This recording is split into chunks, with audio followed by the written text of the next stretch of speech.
Halo guys, kembali lagi bersama aku di Ahmad Cakawi Subia di channel Source TV. Oke, kali ini kita bakalan review salah satu drama yang dimana baru aja aku tonton hampir seminggu kemarin gitu. Dan ini drama baru, jumlah episodenya ada 15, judulnya Takdir Yang Tertulis, drama Malaysia yang terbaru dengan nuansa-nuansa Korea gitu. Kalau kita bilang The Out of the Merit Korea gitu. Menceritakan tentang Ruhila, Azlan dan Juwita ditambah sama Ean, yang dimana hubungan empat ini itu punya intrik yang cukup mendalam di kehidupan mereka. Azlan dan Juwita itu menikah, dan setelah mereka menikah ternyata Azlan punya rahasia yang dimana dia menikah lagi ternyata dengan Ruhila, yang dimana ternyata sebenarnya Ruhila ini itu adalah calonnya si Ean, tapi Eannya di sini tidak diungkapkan di episode 1 sampai 6 gitu, kalau nggak salah 1 sampai 6 ya, atau berapa gitu, lupa 1 sampai 3 atau 1 sampai 6. Nah, dan bagaimana sih penyelesaiannya? Apakah Azlan tetap melanjutkan dengan Ruhila? Apakah dia cerai dengan Juwita atau gimana? Dari ceritanya sih aku yang ikuti episode 1 sampai 6 itu bagus banget.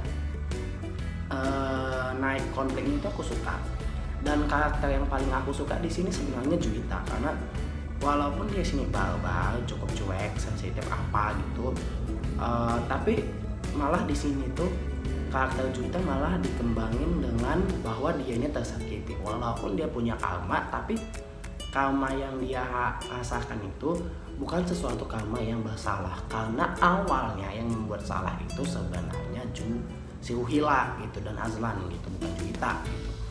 Tapi makin ke 6 itu makin ketahuan sih sebenarnya siapa yang salah. Dan kalau kita lihat karakter Azlan ini tuh terlalu lempeng banget. Kalau kalian tahu Lite of the Dot of the Merit itu mirip banget lempengnya. Nah, sedangkan karakter Ruhila ini pelakor yang cukup sahabat, yang menusuk Juwita, yang cukup bukan gegetan gitu, tapi dia juga satu-satu pelakor yang nggak terlalu mengintimidasi sih kayak di pelakor-pelakor sebelumnya di Korea, di Malaysia, di Indonesia gitu. Tapi kalau si Ruhila ini lebih ke masih menyembunyikan gitu, dan hingga akhirnya ketika terbongkar semua dia masih ingin berusaha Azlan dan Juwita itu tetap mempertahankan pernikahan mereka dan jangan sampai cerai gitu. Tetapi setelah ketahuan malah Juwita ingin mereka cerai dan merebut semua hartanya, yang ternyata secara diam-diam Azlan merebut semua bukan data sih, hartanya gitu. Nah, dan aku pun merasa kayak Juwita itu kayak dipermainkan di sini awalnya gitu. Tapi setelah aku tonton sampai 1, 2, 3, 4, 5, 6, aku ikuti plot twist dan konflik dan alurnya, malah sini konfliknya makin naik, plot twistnya makin banyak, dan plot twistnya cukup mengejutkan juga, walaupun tidak terlalu mengejutkan memang, tapi agak susah ketebak juga di beberapa adegan itu. Ada juga yang gampang ketebak gitu, karena menurut aku sama-sama aja sih di drama-drama Malaysia semua yang tentang pelakor gitu.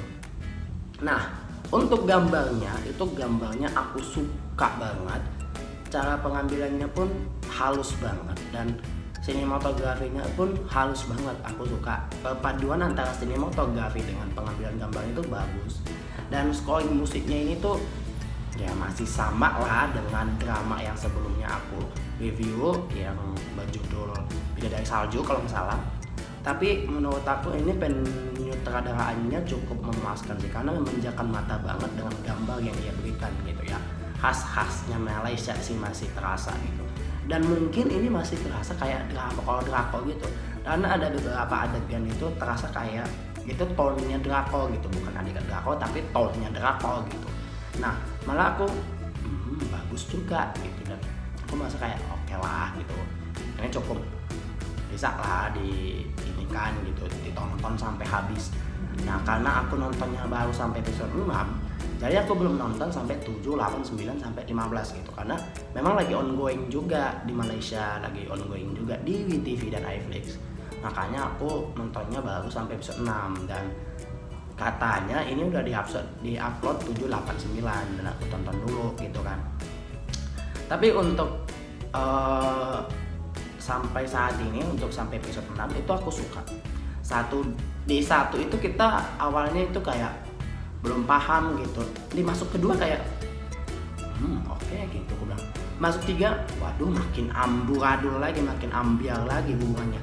Terus intake-nya makin kuat gitu, makin kayak kita itu emosi kita itu dipermainkan di sini, sehingga kita melihat sebuah cerita yang memang cukup memuaskan secara karakter gitu, dan mereka itu cukup deh menurut aku. Dan karakter Ean di sini itu menurut aku kayaknya karakter penolong, walaupun di sini dikira dia tidak jadi sama si Juwita gara-gara dia miskin. Ternyata dia kunci utama dari cerita ini gitu. Kenapa? Karena Ean ini punya sebuah rahasia yang dimana harus membongkar dengan konflik-konflik baru atau plot-plot yang baru yang kita nggak ketahui sebelumnya gitu. Dan cara membuka Ean ini pun nggak terlalu kepaksa dan nggak terlalu natural juga, ya tengah-tengah lah dibilang, masih oke lah cara membuka plotnya gitu, plot twistnya. Tapi menurut aku cukup baik lah gitu, dan tidak terlalu kejutan banget lah gitu. Nah untuk kekurangannya mungkin ya tidak terlalu banyak, cuman ada beberapa scoring itu kayak nggak pas saja gitu. Setelah selesai scoring 1 kayak nggak, cara menyambungnya itu kayak nggak menyambung gitu, kayak maunya kan diberhentikan dulu, di stop dulu baru masuk scoring gitu kan. Karena kalau kita masuk gitu scoring kayak takutnya nggak nyambung, masuk soundtrack masuk scoring, masuk soundtrack masuk scoring, kayak nggak nyambung gitu, malah kayak risih gitu jadinya. Dan untuk pembukaan episodenya pun malah cukup terbuka banget, tidak terlalu tertutup, malah lebih gampang ketebak kalau udah dibuka episodenya gitu. Kalau dia lebih dirahasiakan kan lebih enak, dikasih beberapa menit gitu kan. Tapi di sini malah kebuka gitu, dengan adegan opening itu pun malah kita tahu apa yang akan terjadi gitu. Makanya itu aja sih kekurangannya, dan ada beberapa hal lain lagi, cuman menurut aku yang umumnya itu dulu gitu. Nah untuk skor drama Malaysia terbaik ini 1-6, takdir yang tertulis menurut aku 8 dari 10, karena menurut aku drama ini intake-nya cukup kuat dan aku sangat suka dengan cara penyutradaannya, cara penceritaannya, dan semoga drama ini meledak dan kalian suka. Bisa kalian tonton juga di WeTV dan iFlix. Oke, sekian dulu review malam ini, dan jangan lupa subscribe untuk konten-konten review aku lebih lanjut di YouTube ini. Oke, sampai jumpa minggu depan. Bye bye.